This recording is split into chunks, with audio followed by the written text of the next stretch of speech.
रम्य कृष्ण किनारी बैसुनी कृष्ण केशव खुणवी मजला. रम्य कृष्ण किनारी बैसुनी कृष्ण केशव खुणवी मजला. कृष्ण आभाळ कृष्ण धरणी कृष्ण कमळ साक्षी तयाला. कृष्ण कटाक्ष पडता मजवर कृष्ण कटाक्ष पडता मजवर कृष्ण कृपेत नाहून गेले. कृष्ण रंगी सखी मी रंगले. कृष्ण कृष्ण कणकण झाले.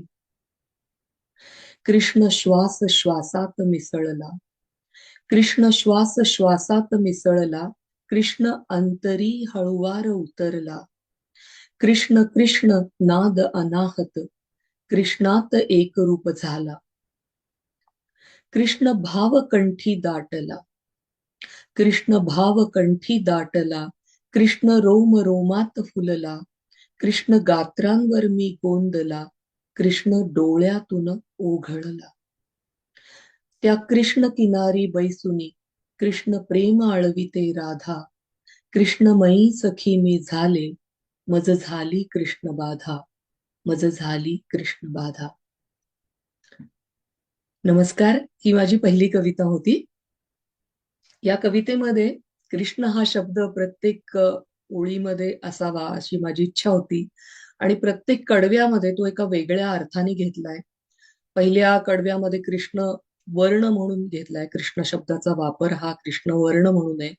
तर दुसऱ्या कडव्यामध्ये सगुण साकार कृष्ण आहे. त्यानंतर निर्गुण निराकाराकडे आपण हळूहळू जातोय.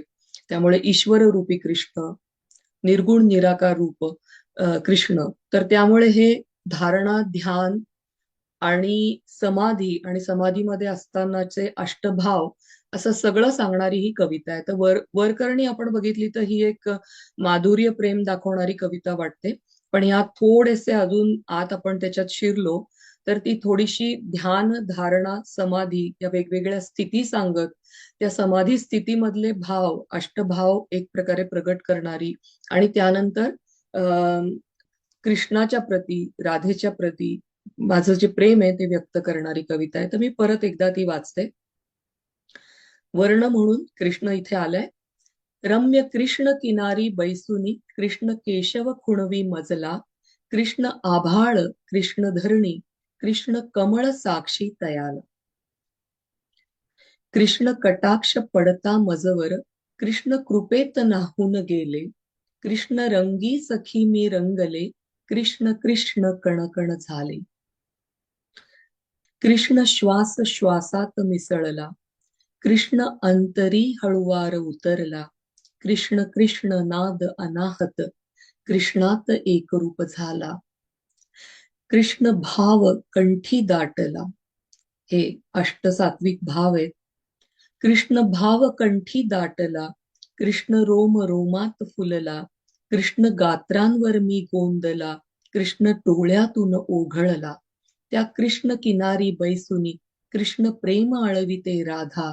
कृष्णमयी सखी मी झाले. मज झाली कृष्ण बाधा. मज झाली कृष्ण बाधा.